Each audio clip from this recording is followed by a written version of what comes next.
do live stream, so your meetings are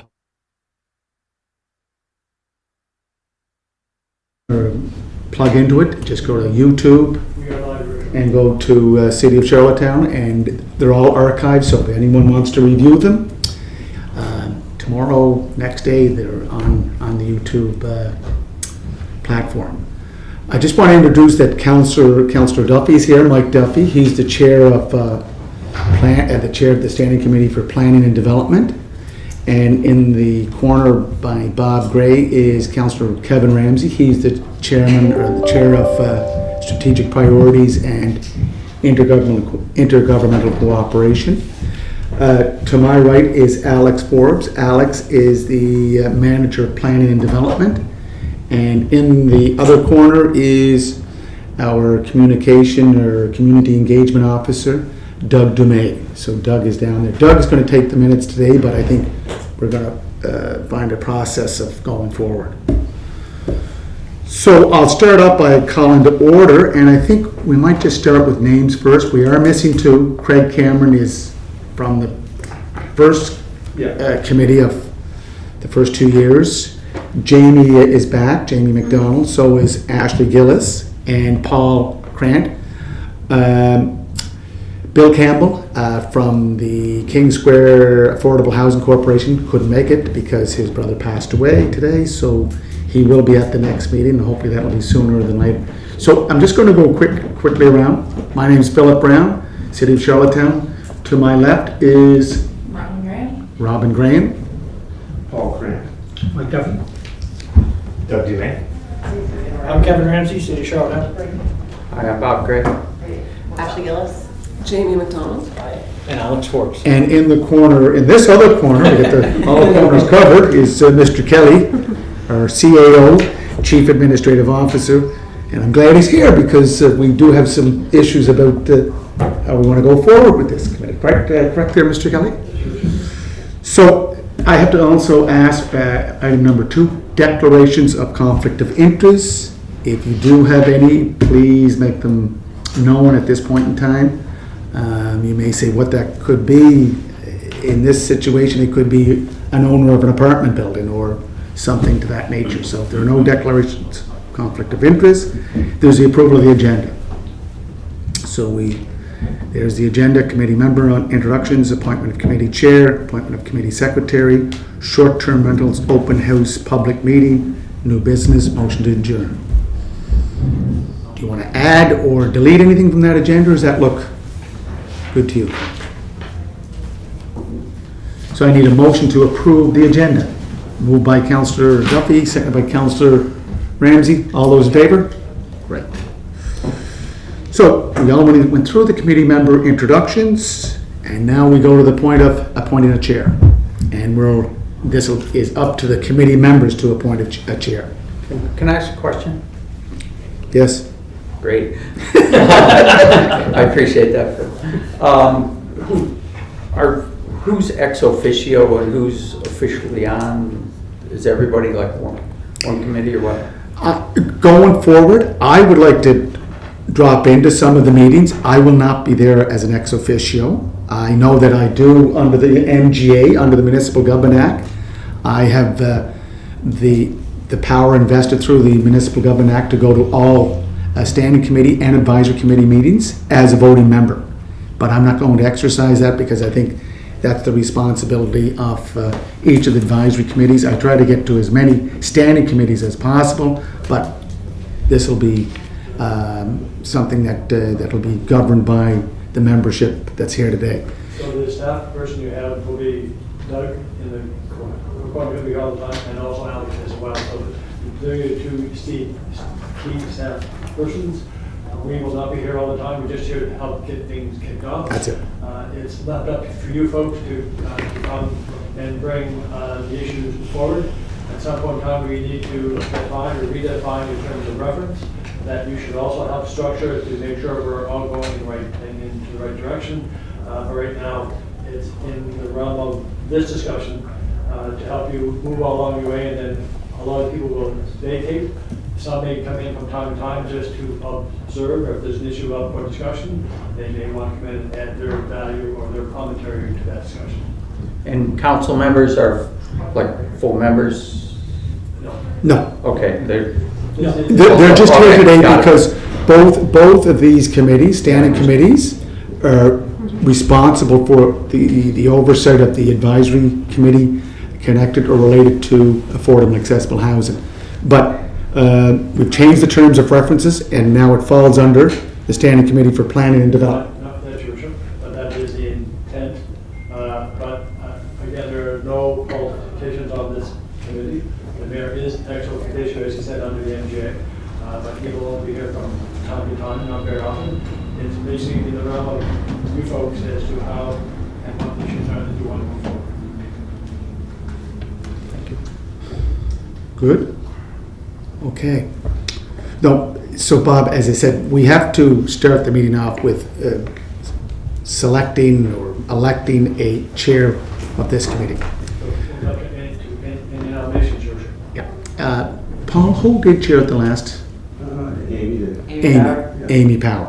And Amy is not back with us this. I'd like to nominate Bob Gray for chair. So we have a nomination on the floor. Bob Gray. I need a seconder. I'll second it. Robin Graham seconds it. Any other nominations? To call 3 times. Any other nominations? That's the second time, Bob. Third time. Any other nominations? Seeing no other nominations. Mr. Bob Gray, you're the new chair. do you get paid more? Or? Yeah, check's in the mail. You can take over this seat right here, sir. You get to be called landslides like Trey. Do you want to come up here or stay there? I'm quite happy here. Okay. Usually, just on respect, the chair is usually at the head and does be able to direct the meeting. Do you want me to sit? We would like you to, so that way you can get full camera view. This be great. I'm glad I dressed up.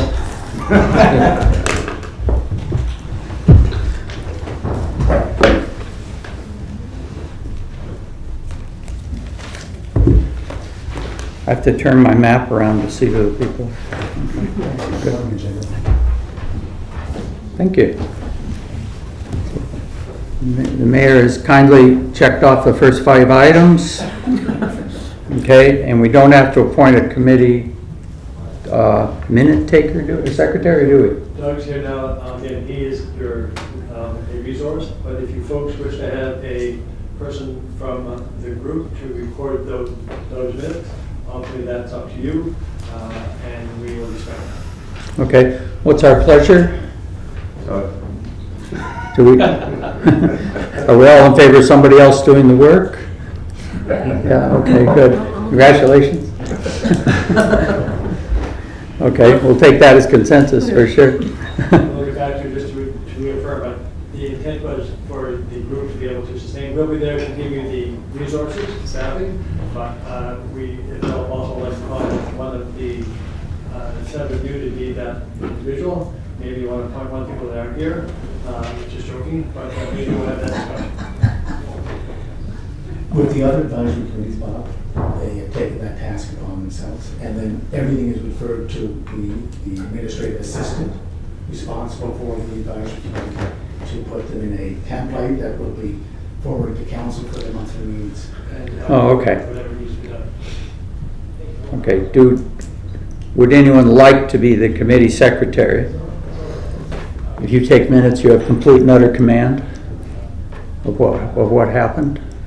I will say one benefit to being the secretary this day and age is that, as was pointed out by His Worship earlier, these meetings are open, and as they're open, you don't have to make every final intricate detail on paper when you're here.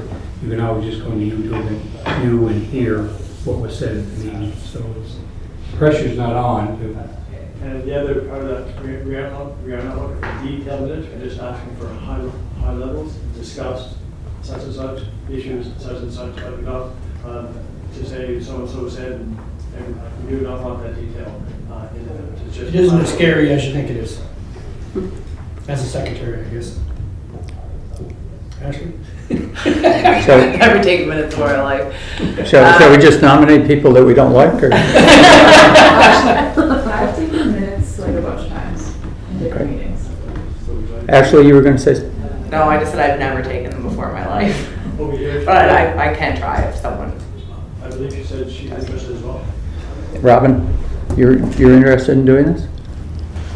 There you go, Ash, you're off the hook. Is anyone interested in running against Robin? We can have a campaign and signs. Buttons and- Yeah, it'd be great. Okay, not hearing anyone else, shall we appoint Robin as our official secretary? All those in favor, kind of nod or something? Okay, everybody's in favor, good. Congratulations. You get paid extra too, I'm sure. Okay, on the agenda that we had was short-term rentals open house public meeting on Monday. So we'll give you an update. Mr. Forbes is sort of leading that charge in his division, and he'll give you a way of how it's going to work and what's going on, and where you may be able to, or may want to drop by and bring a perspective that you may wish to have, or just go to hear the debate and the discussion.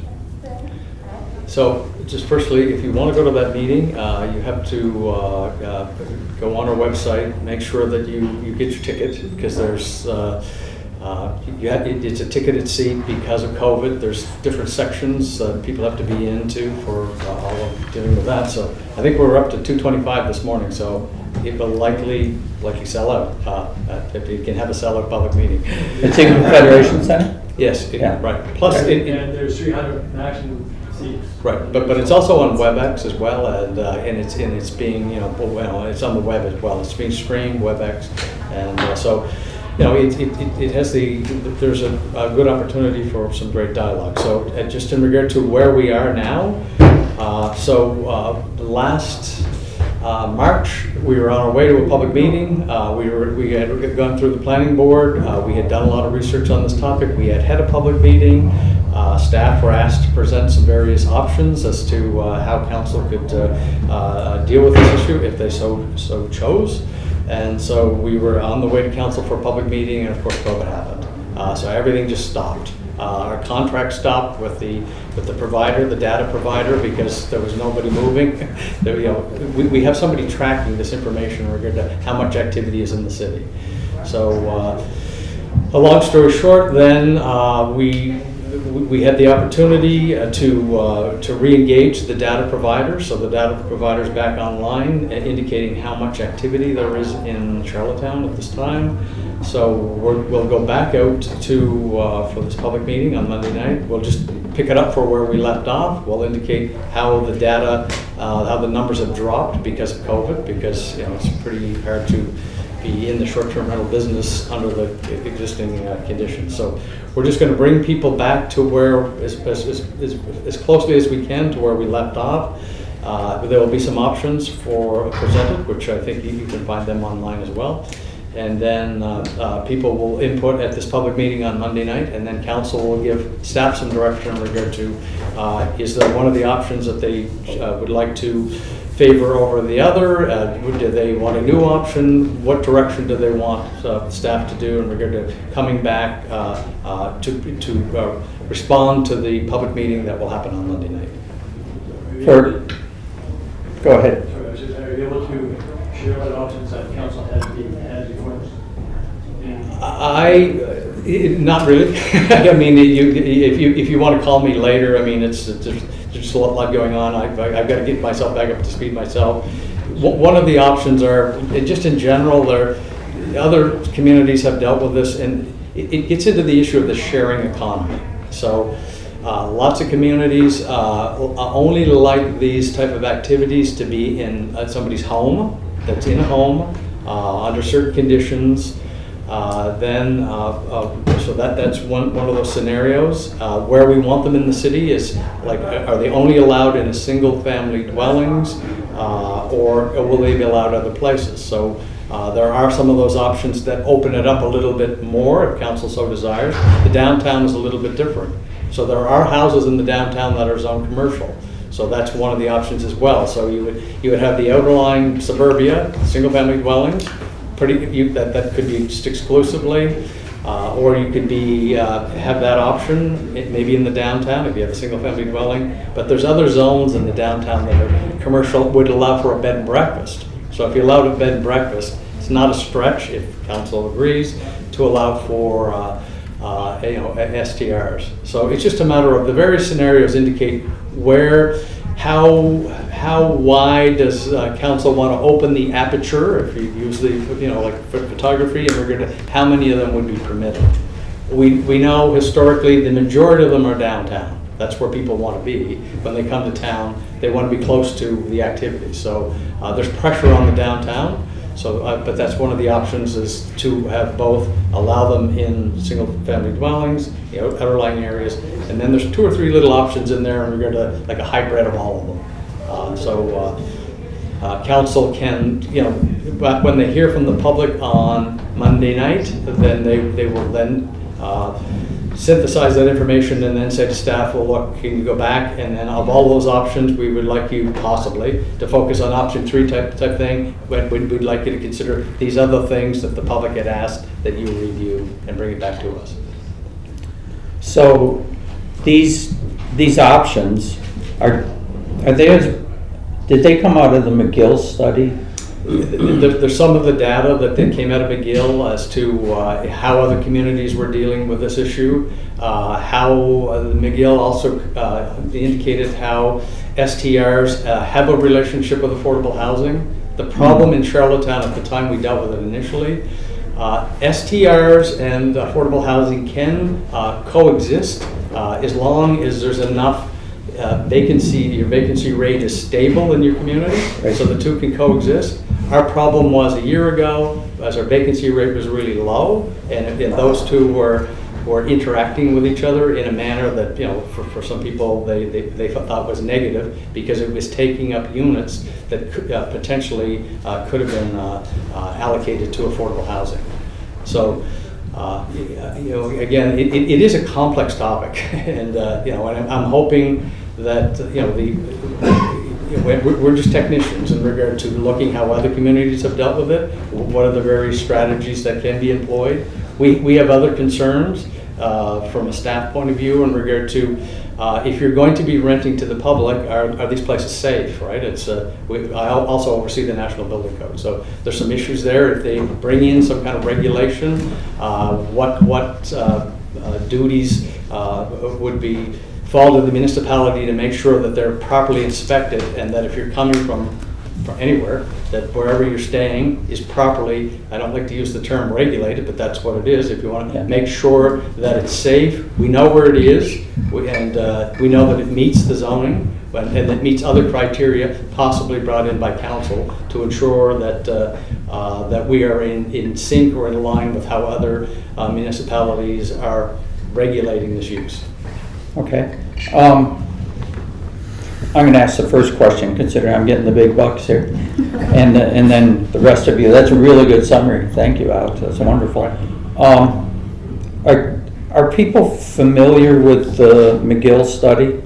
David Wasn't? Yeah. Okay. Everybody has access to that. Okay, good. Okay. And who's doing the data collection now? It is. It's called. We initially started. Was called host compliance, and like everything in the IT world, it got bought out by a much bigger fish, and it's Granicus that bought out host compliance. At the time, host compliance was the most. It was the sort of the innovator in regard to getting into that space, and. The key thing is about these data providers is they use the term, they scrape the websites, they scrape them constantly. Okay. And to tell who is advertising in the city at any given time. So they're scraping Airbnb and those other ones, yeah. Right, okay. But the tricky part of it is, and these are, when you get into regulations, you can get up to 50 different platforms. You can go on Kijiji, you can go on Airbnb, you can go on VRBO. There's a myriad of them out there. So the challenge is why people at the staff level can't do that. It's like kind of whack-a-mole in regard to, and then people only post for 2 weeks, and then they don't post. So these tools scrape it, which means they provide it, and then they update us in regard to where is the property. This is it.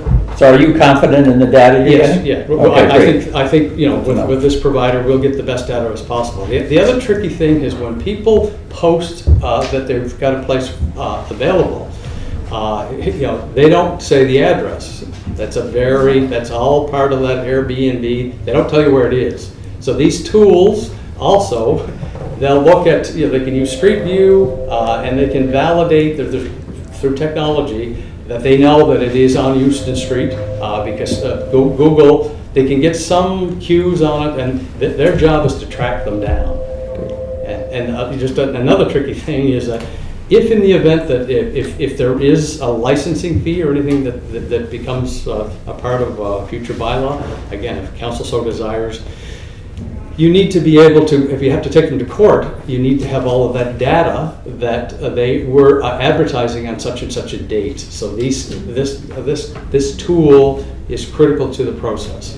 You know, that will help staff to be able to regulate, if council so desires, that industry, and to ensure that it's, you know, that we're regulating it fairly. So again, you can't just chase people on Airbnb and then leave the VRBO people alone. You need to be able, if you go to court, you need to say, well, we've got all of these people, because the people that you're trying to prosecute will say, well, you didn't go after these other people, and you have to be fair as to how you apply the law. Okay, thank you. Once again, it's a really good summary. So, questions about the meeting Monday night, first of all. So we know how to get a ticket, we know how to zoom in or whatever. Okay, good. Now, questions about short-term rentals itself.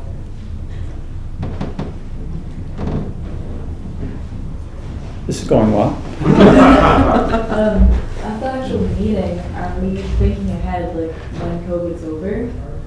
Like, are these, however we regulate them, is that still gonna work when COVID's over, or is this kind of just thinking within the next year? You know what I mean? We're going to get a whole lot of. The the beauty of a public meeting is that everybody is going to find out something in that meeting, because I don't rent one of these things, I don't know anything about them, but those people will be there in spades in regard to their side of the ledger. We do know that what we don't know is how many of those went back to long-term rental, right? How many people just bailed and said, I'm out of this, there's no way that I can survive on that. So the data that we get gets richer and richer as the tool has been turned back on. It's scanning. Then, depending on when COVID measures start to be, like the bubble opens, there'll be an uptick. But then when the bubble, let's say we get back to normal, then we will then fully be able to determine how robust is that industry now. Has it come back to where it was, or have people got this COVID scare and thought, look, there's no way that I can really run a business. This could happen again. We have no idea. So those are some of the questions that are going to come out at the public meeting. You may have people that said, look, I was in that industry, and then there's no way I'm going to go back, because so I put my unit back into longer term rental. So this is a really it's a data-driven exercise to get to the right decision, and we're trying our best to provide the data to the decision makers to again, hopefully make the right decision. And the data will be skewed this year because of the changes in the environmental. Sure. So, And the question is, what is the right decision? Right. That's the other issue. But, Bob, we did hold a meeting, 219, was it, Councilor Duffy? At the Federation Center? Yeah. June. It was 219. Yeah, I really wasn't 220, it was 219. No, Yeah, it was definitely 219. It was 2019, it was at the Federation Center. Yeah. And we had about, I'd say, 300 plus out to the meeting. That was just to introduce the issue. Alex, could you tell us how many other jurisdictions throughout the country are going through this process? Well, we were blazing around here in Atlantic Canada. We have a really unique market here. We're a tourist province, so it's not surprising that Charlottetown would get in the middle of that. I was calling my colleagues and saying, how are you dealing with it? And Dr. Moncton, Dr. Fredericton, Halifax was looking at it, but it doesn't impact their market to the extent that it does. The thing that the Walksmith study indicated, usually short-term rentals, if you're in Toronto or larger centers, it's balanced out all through the year because these are big centers, right? So people are flying into conferences. Our window is primarily from May to the end of October, and it's very intense, and then it dissipates. And then there's that has some small residual benefits because then people may rent to students for the rest of the year. It just depends. But we have a very intense market. The spike just goes like this in May, drops off in October. The other thing that we did find out as well is when we had that first dialogue, we didn't get a whole lot of pushback from the major hotels, and you kind of wonder why. Well, the hotels really felt, or a little bit of the feedback we were getting, they felt that they were not intruding into their market because when they were all busy, the hotels were packed. Right, so this was residual capacity, which helps the island economy because it's kind of like an invisible hotel during the summer months, as long as it's not negatively impacting other people. So there's multiple pieces to this issue. There's the commercial piece, there's the affordable housing piece, there's the compatibility piece, there's the are they safe piece. But clearly, we will likely be the first jurisdiction in Atlantic Canada, unless Halifax has already adopted measures. I don't think they have, but we would be the first ones to bring in a bylaw. Go ahead. I'm just, Phil, was there any outcome from the 2019 meeting? I know it was an introductory one, but was there any indication of? Well, we did have some preliminary meetings with council, and we explained the different strategies that could be employed, and it was my recollection we were zeroing in on one that we were at least willing to bring to council. I mean, we just bring these things to them and indicate if you want to focus on one based upon what you heard, you could do this one, but that's up to council, right? They could say, well, look, we disagree. We preferred one of the earlier options or a hybrid option. So that's what we're trying to get to now is where does council think the community is, and if they want to regulate it, how should we regulate it? And Mr. Chair, could add, Jeannie, it was a public consultation, so we'll get Alan to forward the minutes from that public consultation. It was verbatim minutes. Well, there's no verbatim minutes from that. There's no minutes. So you recorded it? We might have recorded it, and if that is recorded, it would be online with the other ones. But that was a 3-hour meeting. We don't take verbatim minutes at these big, longer meetings. They're not legal meetings because they're just engaging with the public. There's some high-level notes that are taken. For staff are taking notes. Everybody's taking notes, but it's not. There's no verbatim. Yes, so we could find it from Alan where just the date it took place. I think it was in May or June. Right. Right, Councilor Duffy? I think it was June. But my recollection is that this is a sort of a sidebar from COVID. We've got so much electronic review of meetings now, and that's all new. That's all COVID related. I don't think that there may be a recording of that meeting. I don't even know if there is a recording. Right. Because prior to COVID, these meetings weren't all televised, WebExed, streamed. They were just, like the old days, it was just a meeting. Where did the options come from? The options came from, we worked with David Walksmith on it in regard to looking at how other jurisdictions dealt with it, right? So every community is different, and there's a good reason for that, but because every community is not, from a land use point of view, set up the same way. Some of them are all suburbs, some of them are all downtown, some of them are a bit of the two. So what we looked at is basically how other jurisdictions were dealing with it in their area, and it's really from most restrictive to the most permissive, or the most liberal, permitting whatever as many as you want. So there's a bit of a spectrum there that allows council to say, we don't want to go the most restrictive, but we don't want to be the most. Okay, so they came basically out of the WASMA. Right. And just how other jurisdictions had dealt with this issue in regard to regulation. Okay. Or is this already the best committee I've ever been on? Oh, you're fed too? Pop and fridge? You know the committees I've been on. No free food. Okay, so what's next step after the public meeting? Like, we know that the information you get from public meeting is fascinating, but it's a lot of times it's who's loud and who's not, and yeah, so it's hard to get it. So what's the next step after that? So, Mr. Chair, Councillor Duffin, who now is the chair of Planning and Development, will tell you that we'll go back to the Planning and Development Committee, standing committee, and if need be, we'll hold it. If there's an appetite for a second meeting, because I think, Alex, are we restricted to 200? In regard to the size of them? Yeah, at the Federation Center. I think it's 3 because I think it's such a big venue. I think it's you can put people in these different sections. So maybe the one meeting will cover the input. And then, as I said, anything else we could add there. There's works, there's meats, and there's Councillor Duffy, on that. My heart's really small.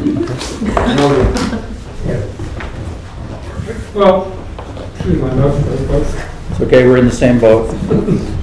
Any information we pick up, get to the public meetings, we, put it into a document, and that document is kind of a guiding principles or a guiding depository of information that the general public has agreed with in most cases.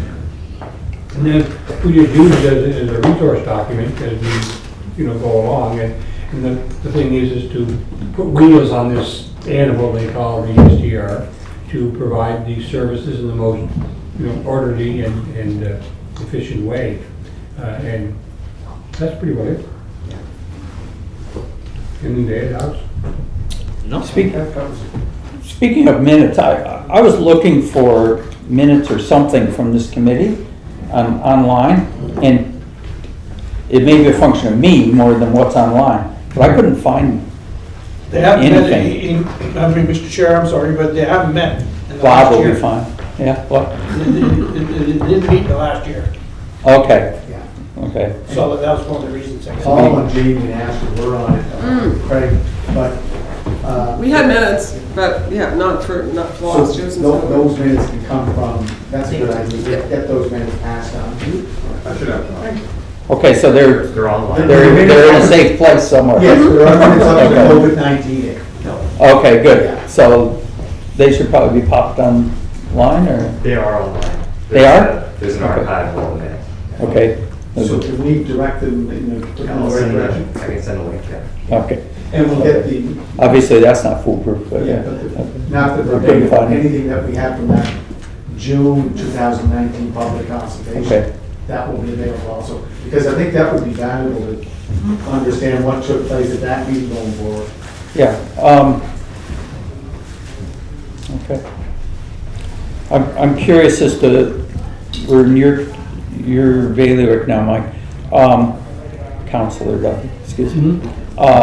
What are you expecting from this committee? What are your hopes in terms of information, report, reaction, whatever? Really, Bob? I don't mean for specific content, I mean just, are you looking for something every month, something at the end of 2 years, something? I think I've seen other committees where they've been asked to just submit to the kind of the mother committee, which would, for this, certainly is going to be planning, every 6 months, just a general report of issues that you've addressed or discussed, and research done and brought in, and the position of your committee on various topics. So to add on to that, Alex, the meeting, there's a study underway. Alex, can you just share what the problem that provincial with the Stratford Cornwall is? So the city is participating. I actually have a meeting at 1 on that, but thanks for reminding me. There is a joint project by the city of the town of Stratford, Cornwall, Charlottetown, and the province in regard to an affordable housing study, looking at the whole market here in those areas. It's not provincially It's not a provincial study, but on the other hand, not to diminish anybody else, but most of the population under the pressure is in those jurisdictions in regard to affordable housing, although it's not exclusive. Summerside's got issues as well. So that study, again, is very critical on the work that I think that this committee needs to do. It's all data-based. People have strong opinions or based upon either discussions or not even empirical, but they just, they talk to people and they think that they know where the market is, and the market's changing. So that information, I think, will be critical to this group in regard to what direction needs to move forward in regard to opening up the housing in the city of Charlottetown and these other communities to accommodate. Immigration is part of that. The numbers are coming up in regard to immigration. Where do people go? Are there places property zoned for it? So it's much more holistically. One is the whole housing gambit.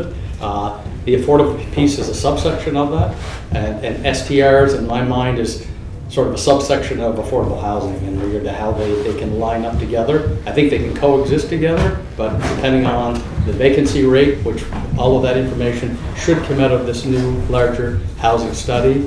There's some new data in there that will hopefully guide us in regard to what has been changing in the marketplace the last couple of years. Is there a time frame on that? Well, we're looking at a draft this afternoon, but it takes some time to kind of, you've got multiple stakeholders here, and everybody's going to want to massage that and make sure that it's in the format they want. I think my recollection was, and I don't quote me on this, but it may be June, maybe next month, that they want to release it to the public. Usually what they do is they take it back to all of the stakeholder communities, get briefed themselves as a draft, and then because they are the custodians, or not the custodians, but they're the ones that sanction that the study be done, and they want to make sure that the issues that they want looked at have been fully captured by the consultant. Okay. What is the city's timeline for having a policy update on SDRs? Well, it's whatever council wants. I mean, the council is going to give some, they're going to have to choose, do they want to regulate it? How do they want to regulate it? Where do they want it regulated? And under what conditions do they want it regulated?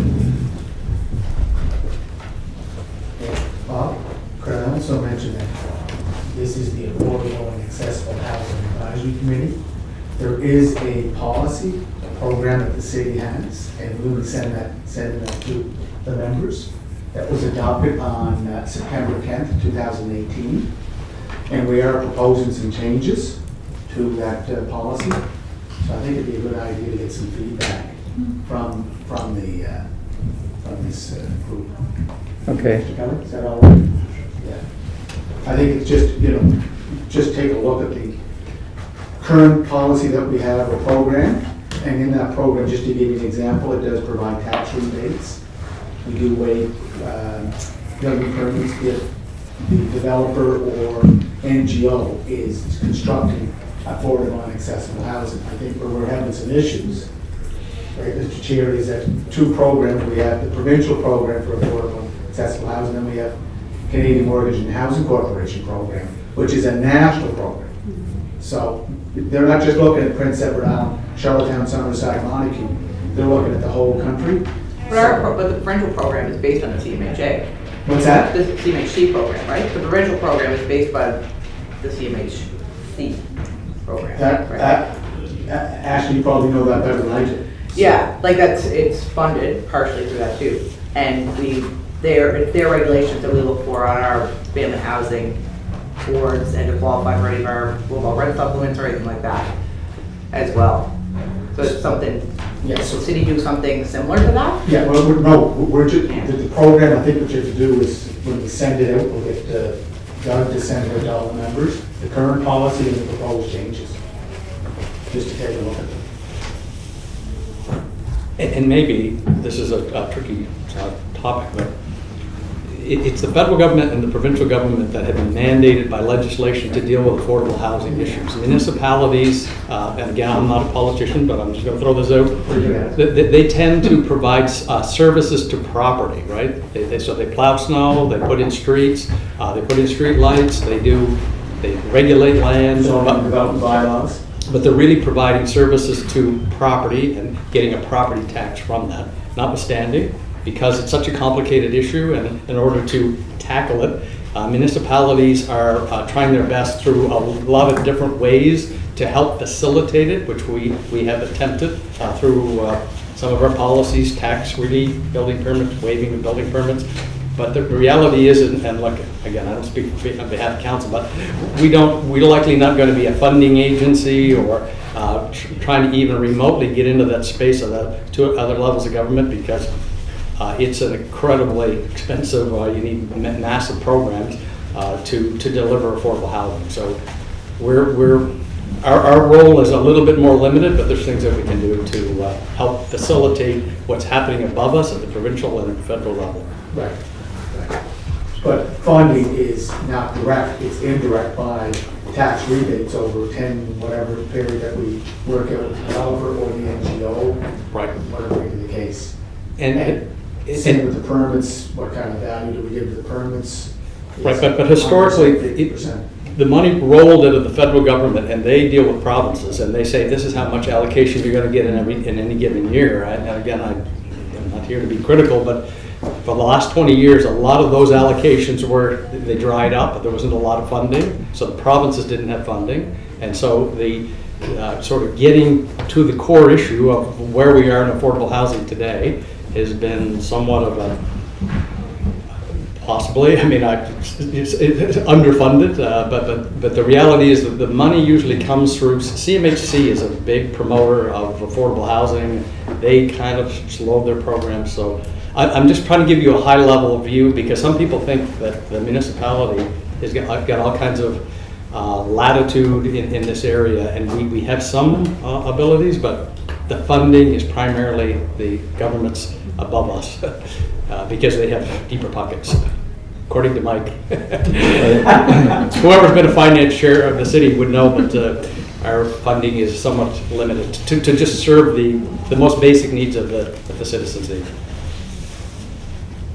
Okay. No, that was a good point, Alex, that you brought up, is that it's our role to work with everybody, but at the same time, we're not into buildings. Right, correct. And things like that, but that's the misconception that is out there with some residents. Right. They like to keep saying, what are you doing for affordable housing? Well, we can only give you your tax break or your building permits and stuff like that, but now we can't go build an 18-unit building and say, okay, it's all going to be affordable.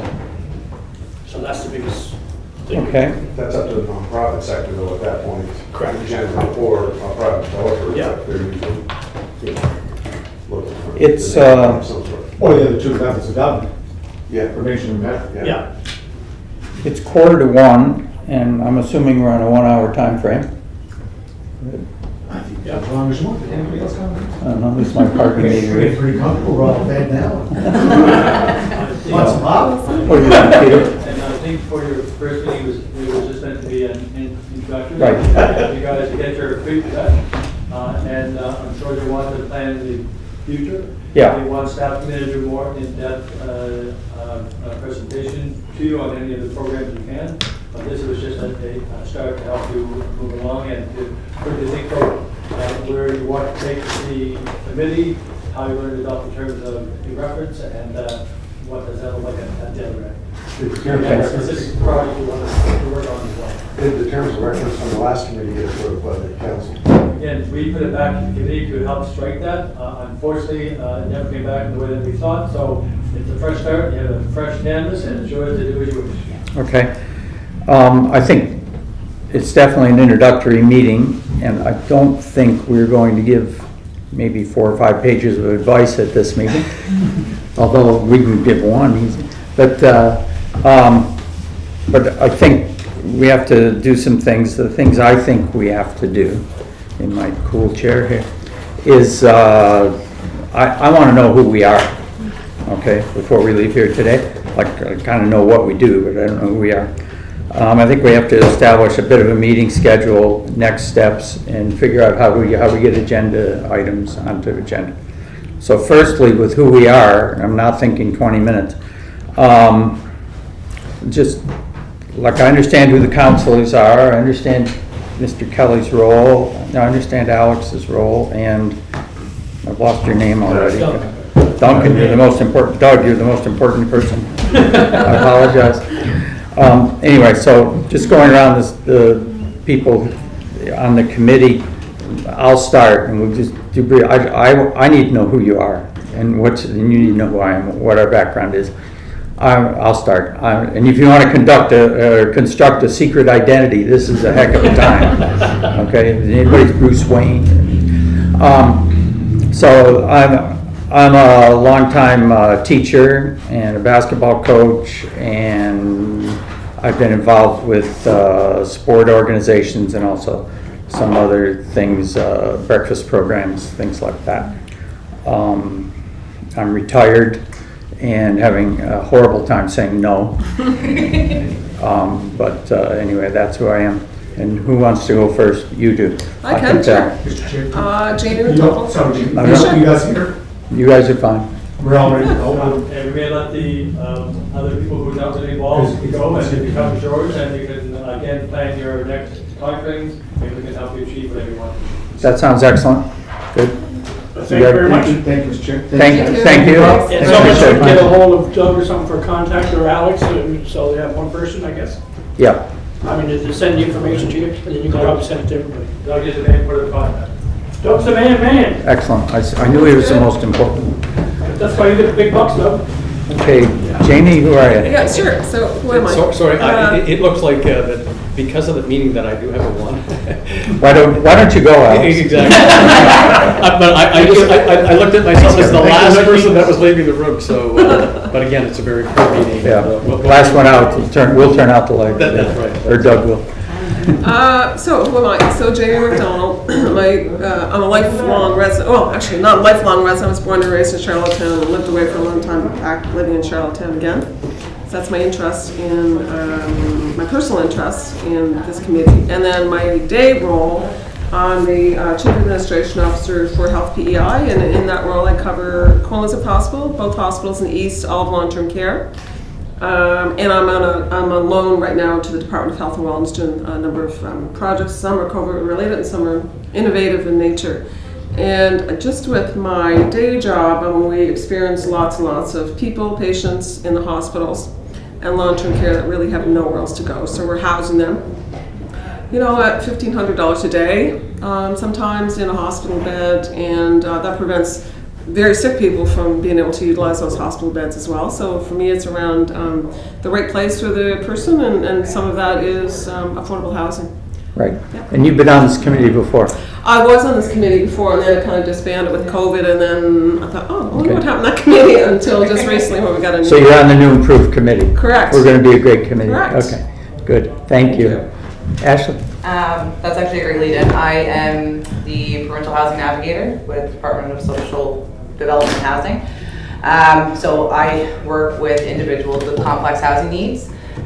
So a lot of Jamie's that she was just talking about, they know where to go if they're homeless. I deal with a lot of the homeless, spend a lot of time at the outreach center, trying to assist people with finding affordable housing, because a lot of times that's their main issue, on top of mental health and behavior and substance use and all that kind of stuff. So it is my role to try and work with those individuals to try and find housing.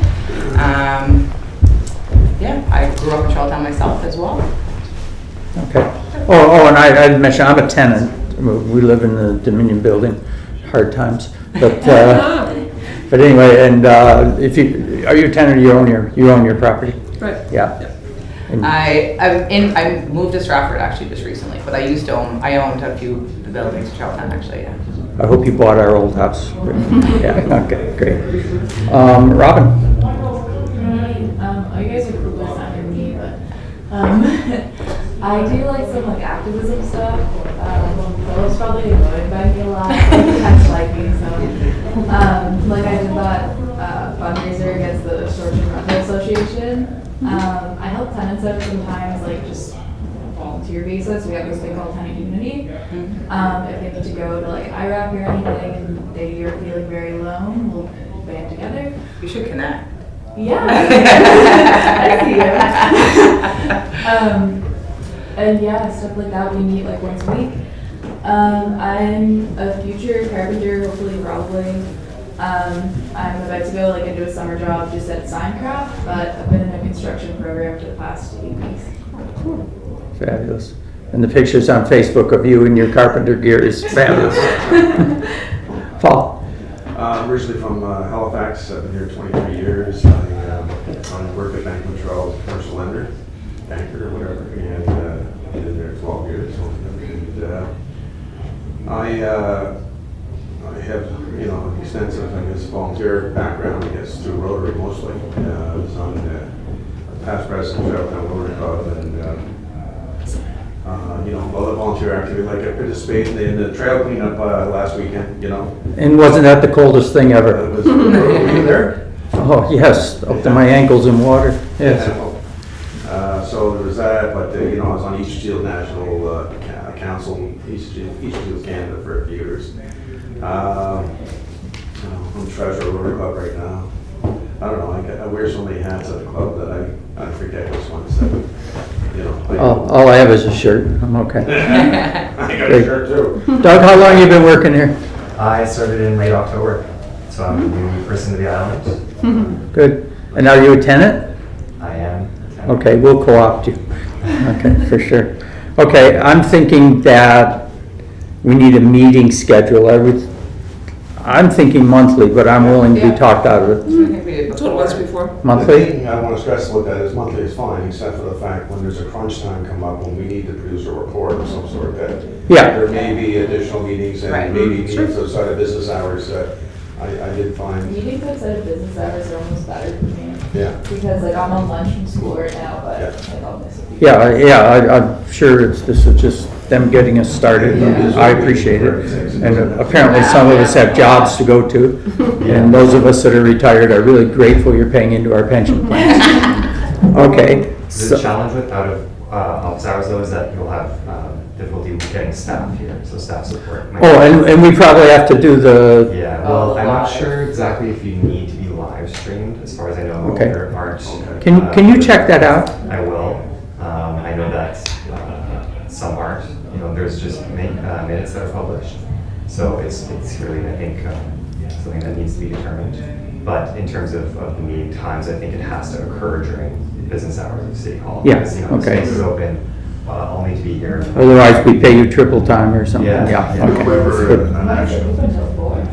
4:30, and I think there's Sorry. winter hours, Yeah, okay, or summer hours. we'll figure that out. Yeah. I just- Okay, I just- at least you and I will figure it out, and then we'll see if we make good decisions, okay? any volunteer activity though requires, especially when we're producing a report, doesn't necessarily get done during the business of the meeting. No. It's kind of a open-ended process and requires, Okay, generally, so we'll set our next meeting between Doug and I and then see if people can make it, for the, second week of June, or maybe early June, because I think we want to debrief that public meeting, Yeah. right? Are you That- guys all going?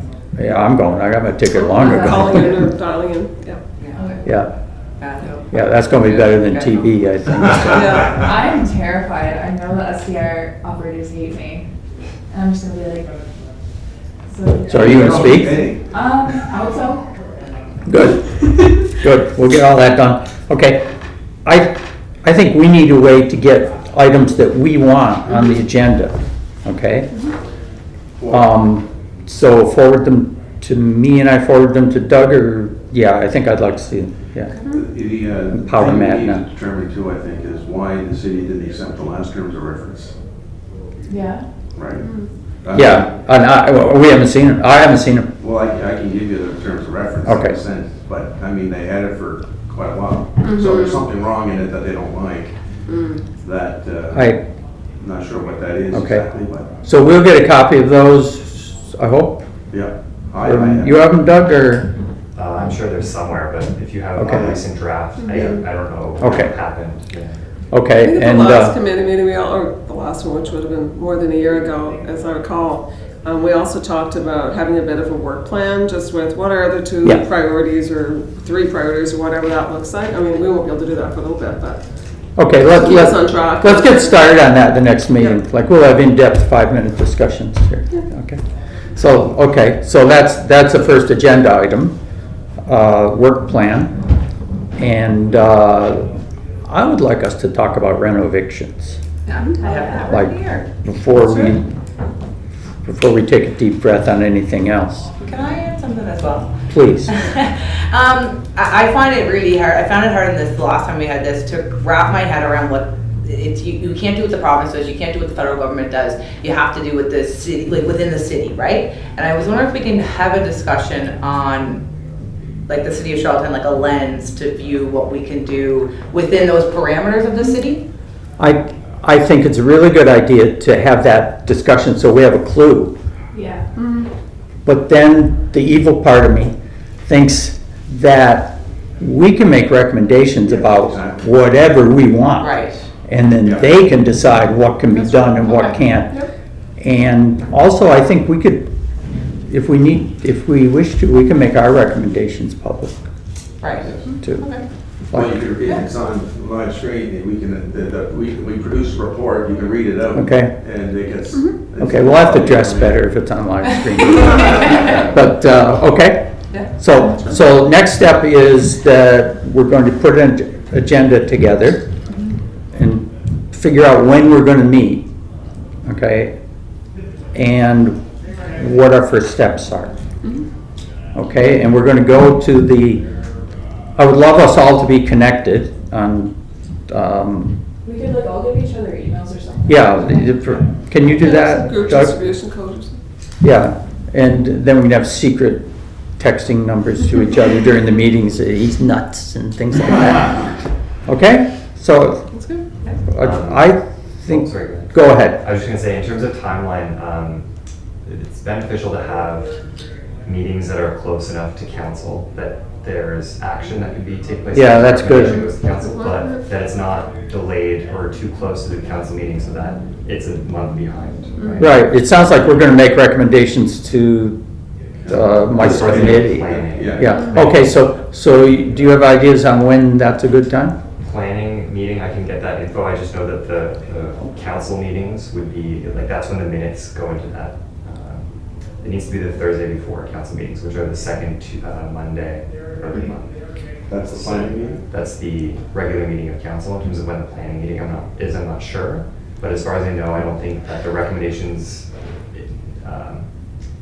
the public recommendations don't go to the planning meeting. I think the ones that will be public go into the regular meeting of council. So I was just letting you know that if you want to have some stuff take place, that they should be along that timeline as well. Okay. Okay, great, so that may impact when our meeting is, it may be sooner. But it'd be great fun to squawk about the public meeting, right? Yeah. Oh, yeah. Okay, so, I kind of thought that the planning meeting, if we report to that, could shut us down, not shut us down, but not carry forward or any recommendations to the council. it's really cool that we're able to say what our recommendations are to the planning committee. Things just happen for a reason. Okay, so, and I assume we're going to operate kind of on a Robert's Rules of Orders. My name's Robert, but probably not those ones. But where we'll make a motion and then we'll vote. Geez, there's five. Who's two people aren't here? Yeah. 7 of us, so we can do it almost by consensus. I'm sure all the votes will be 4-3. But anyway. Okay, anything else for today's meeting? Okay, great. Then we'll have a motion to adjourn. We'll do it right. Who would like to make a motion to adjourn? It's always in order. You're in the minutes, Paul. Big time, okay. Okay, so you don't have to vote on a motion to adjourn either. We're okay with that? Yeah. Good. That's good. Amen. Thank you. Thank you. So nice to meet you all. You too. Anybody want a pizza? Great. Hard What start. was it? It's the one that's by like Dooley's. Oh, it's very good. It's like been like 1,000.